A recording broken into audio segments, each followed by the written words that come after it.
저희가 읽지 않은 역대상 9장 35절부터 9장 마지막 절인 44절까지는요.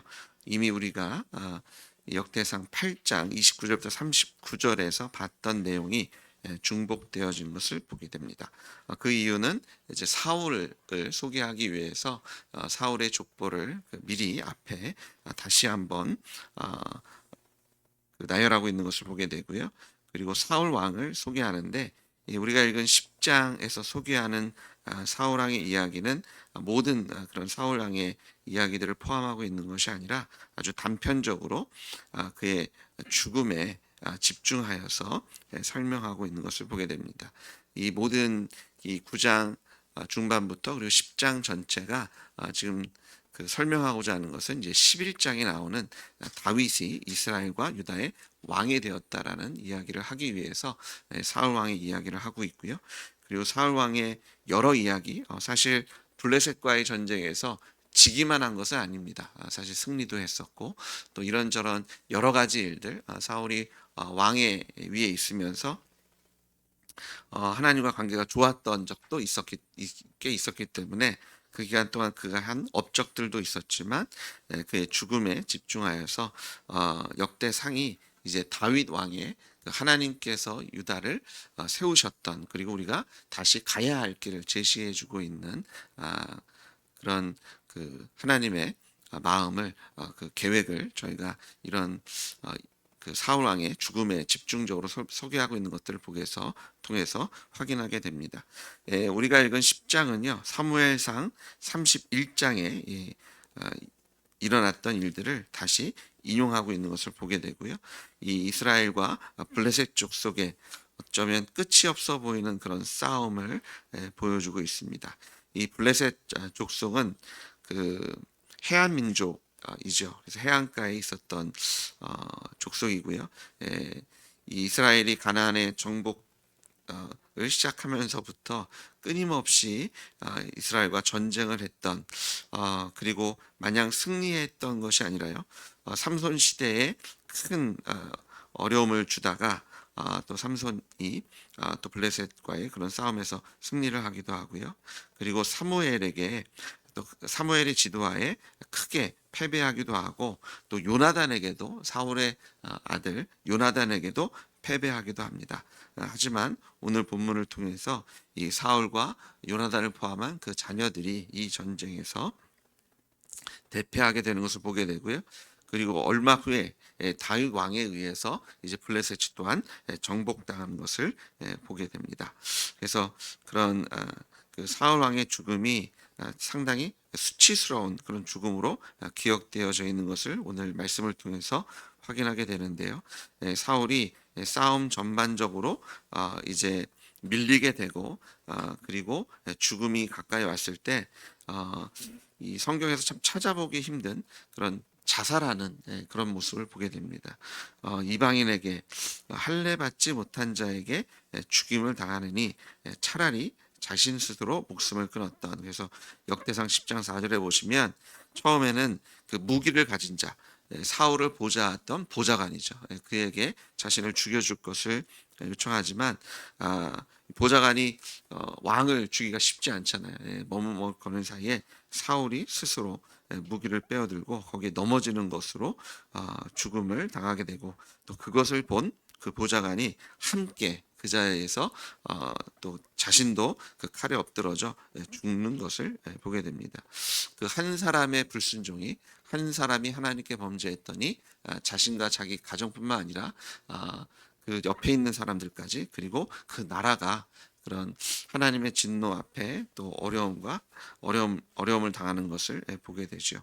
한 사람이 하나님께 세워졌을 때 그 하나님의 은혜가 그 사람을 통해서 하나님의 축복과 은혜가 전파될 수 있는 것처럼, 한 사람이 범죄했을 때 그 범죄가 오염되어서 다른 사람들에게까지도 악한 영향을 또한 끼치는 것들을 오늘 말씀을 통해서 보게 됩니다. 그래서 우리가 하나님 앞에서 우리가 세워지는 것이 나 혼자 잘 살겠다 이것이 아니라, 우리가 축복의 통로가 되어서 하나님의 은혜와 하나님의 생명력을 우리 주변에 있는 사람들에게 빛과 소금의 역할을 감당해야 될 줄 믿습니다. 우리가 쓰러지면 우리가 빛의 역할, 소금의 역할을 감당하지 않으면 나뿐만 아니라 우리 주변에 있는 사람들에게까지도 사망이 전염되고 하나님의 진노 아래 진노하에 누릴 수도 있고요. 우리가 빛과 소금이 아니라 축복의 통로가 아니라 사망의 통로, 그런 하나님의 저주의 통로의 역할도 하게 되는 것을 보게 됩니다. 그래서 우리가 이 사울 왕의 모습을 통해서 하나님 앞에 바로 서기를 다짐하시고 축복의 통로의 삶을 사시는 여러분들 주의로 축복합니다. 그가 그렇게 죽었을 뿐만 아니라 전쟁이 끝난 후에 이제 약탈이 시작되잖아요. 무기와 옷을 챙기는 것 안에서 사울이 죽은 것을 확인한 블레셋 사람들은 그의 갑옷은 10절에 보면 신전에 두고 그리고 그의 머리는 다곤의 신전에 두었다라고 합니다. 그래서 이 갑옷을 둔 곳은 아스다롯의 신전일 것으로 생각되어집니다. 그래서 이 그런 아스다롯 풍요의 여신이고요. 전쟁의 신입니다. 그래서 갑옷은 그곳에, 그리고 그 블레셋 사람들이 믿었던 그 주신이 이제 남신인데요. 다곤이죠. 다곤, 곡물과 생장의 신. 거기에다가 이제 사울의 머리를 다곤의 묘에 던져서 그 수치스러운 죽음뿐만 아니라 죽은 시체까지도 그들이 유리하고 또 그에게 수치를 안겨주는 그런 모습을 성경을 통해서 확인하게 됩니다. 하나님의 저주가 참 얼마나 무서운지, 사울은 할례 받지 못한 자의 손을 피하고 싶었지만 죽은 후에도 그 시신까지도 그런 수치를 당하는 자리에 쓰게 되는 것을 성경을 통해서 확인하게 되죠. 이런 와중에서도 하나님께서는 은혜를 보여주십니다. 11절에 보시면 길리앗 야베스 사람들이 블레셋 사람들이 사울에게 행한 것을 보고 사울의 시체를 찾아다가 장사를 지내주는 것을 보게 됩니다. 그 사울 왕이 그 암못 왕이 쳐들어왔을 때 이 길르앗 야베스 사람들을 구출해 줍니다. 그래서 그들이 그 은혜를 기억해서 사울 왕의 시체와 그 아들들의 시체를 다시 탈취해 와서 제대로 된 그런 장사를 지내주게 되고요. 이 모든 것을 이제 역대상을 기록하는 저자가 그런 사울의 죽음을 이렇게 기록합니다. 13절을 보시면 사울이 죽은 것은 여호와께 범죄하였기 때문이라. 사울의 죽음은 그가 하나님께 범죄하였기 때문이다 라고 선포하고 있고요. 그가 어떤 죄를 저질렀냐면 그가 여호와의 말씀을 지키지 아니하고 또 신접한 자에게 가르치기를 청하고 여호와께 묻지 아니하였으므로 여호와께서 그를 죽이시고 그 나라를 이새의 아들 다윗에게 넘겨주셨다라고 선포합니다. 자, 그가 하나님께 저지른 죄는요, 여호와의 말씀을 지키지 아니하고 하나님의 말씀을 듣기를 거부합니다. 그가 하나님의 명령에 불순종하기 시작합니다. 그는 자신이 하나님께로부터 기름 부음을 받아서 왕이 되었지만 하나님이 자신을 왕으로 삼으셨다는 것을 점점 거부하게 되고 잊어버리게 되죠. 그는 스스로 왕이 되기 원했고 하나님 없이 자기의 힘과 능력으로 왕의 자리를 지키려고 합니다. 그리고 하나님께 귀 기울이기보다는 세상에 그의 불안한 마음을 하나님께로부터 그 위로받고 하나님의 인도하심을 받는 것이 아니라 신접한 자, 그런 하나님께서 가증히 여기시는 그런 무당과 점을 치는 것을 통해서 그런 자신의 위로와 길을 인도하심을 받으려고 했던 그런 사울의 죄를 그 죄 때문에 하나님께서 사울을 징계하셨다고 얘기하고요. 우리가 이것을 그가 주인된 죄, 하나님을 마음에 두기 싫어하는 죄를 사울이 저지른 것을 보게 됩니다. 그는 아주 근본적인 죄, 하나님과 함께 동행하는 것을 마다하고 거부한 것을 보게 되고요. 사무엘상 15장 23절에는 이렇게 그 사울을 징계합니다. 그 죄를 확인해 줍니다.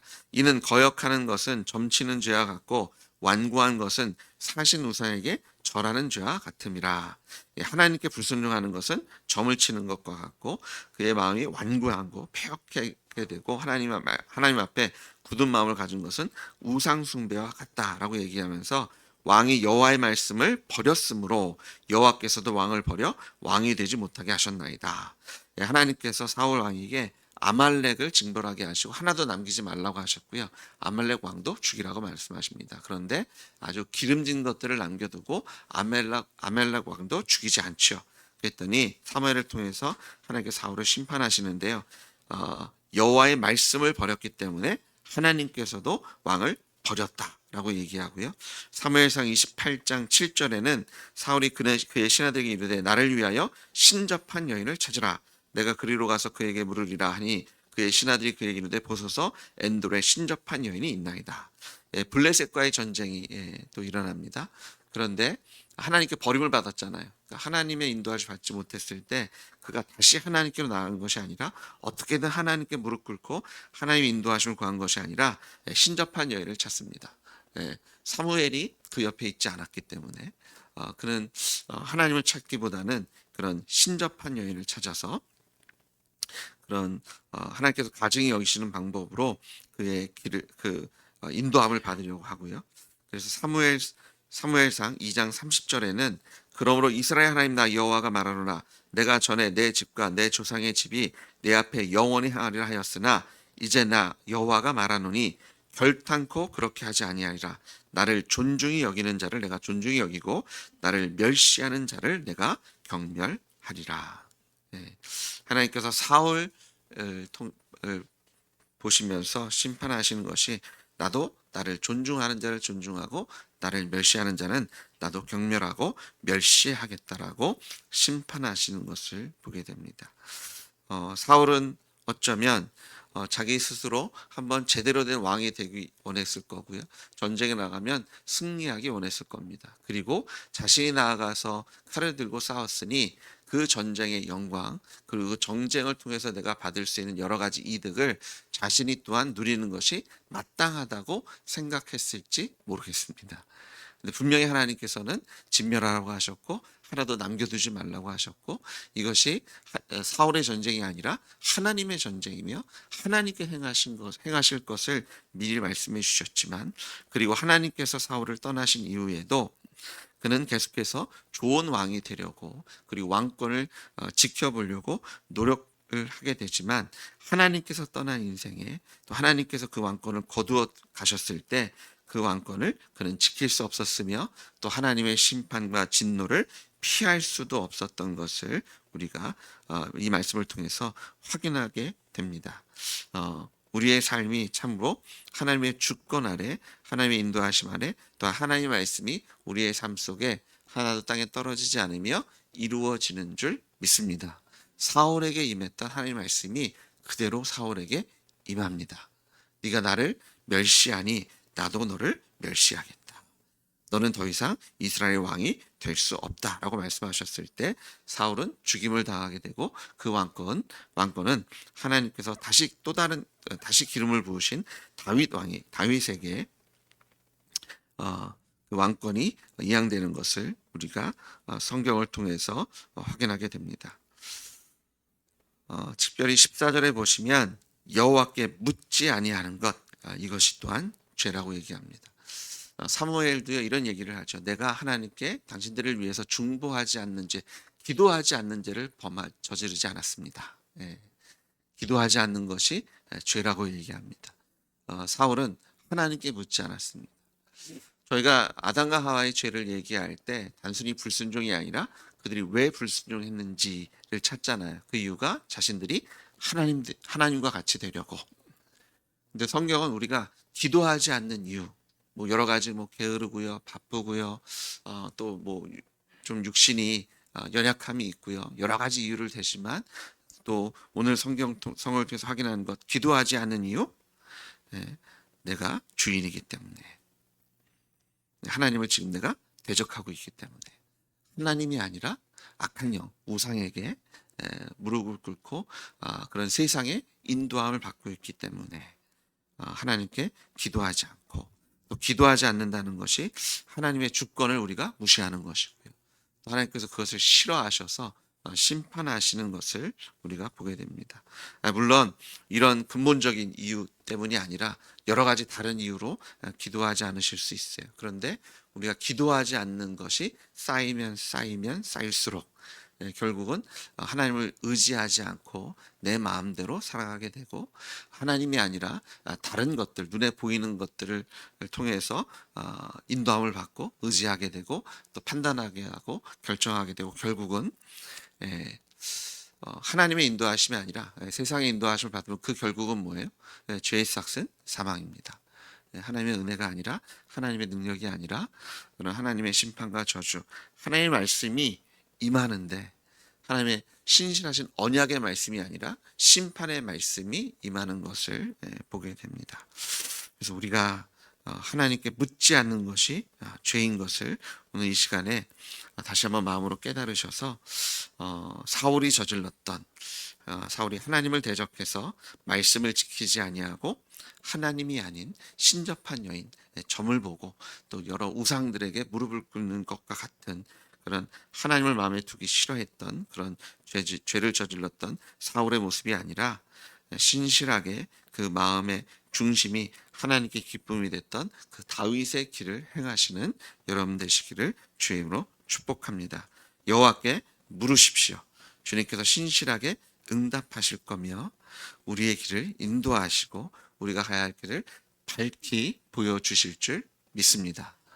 우리가 주님을 떠나면 떠날수록, 묻지 않으면 묻지 않을수록 우리는 그냥 나 혼자 살아가는 것 같지만 결국은 신접한 자, 우상에게 무릎 꿇는 게 같다라고 말씀하죠. 아까 제가 말씀드린 이 사무엘상 15장 23절에 보시면, 거역하는 것은 점치는 죄와 같고 완고한 것은 사신 우상에게 절하는 죄와 같다라고 말씀하십니다. 우상 숭배의 죄, 또 점치는 죄, 하나님께서 가증히 여기시는 죄인데요, 거기에 동참하는 것이 아니라 하나님의 말씀을 듣고 순종하시고 무엇보다도 하나님께 나아와 하나님께 묻는, 기도하는 그 하나님의 특권을 통해서 하나님의 축복을 누리시는, 하나님의 인도하심을 누리시는 여러분 되시기를 다시 한번 축복합니다. 같이 기도하시겠습니다. 하나님 감사합니다. 우리로 하나님의 은혜의 보좌로 나아갈 수 있는 특권을 예수님을 통해서 우리에게 허락해 주셨습니다. 오늘도 예수님의 이름으로 하나님의 은혜의 보좌 앞에 나와 간절히 하나님의 뜻과 하나님의 능력을 사모하고 간구하고, 또 주님께서 하나님의 나라를 예수님을 통해서 누리게 하실 줄 믿습니다. 사울이 주님을 떠나 하나님의 말씀을 듣기도 또 순종하기도 거부하고 하나님이 아니라 점을 치고 우상에게 절했던 그 죄의 길을 본받는 것이 아니라 다윗처럼 하나님을 찾고 구하고 바라며, 비록 쓰러질지언정 주님께서 말씀하시면 곧바로 회개했던 다윗의 모습을 우리에게 주실 줄 믿습니다. 또한 우리의 순종을 통해서, 또 우리의 믿음을 통해서 오늘도 하나님의 나라를 누리게 하실 줄 믿습니다. 예수님의 이름으로 기도드렸습니다. 아멘. 기도하실 때 다윗의 길을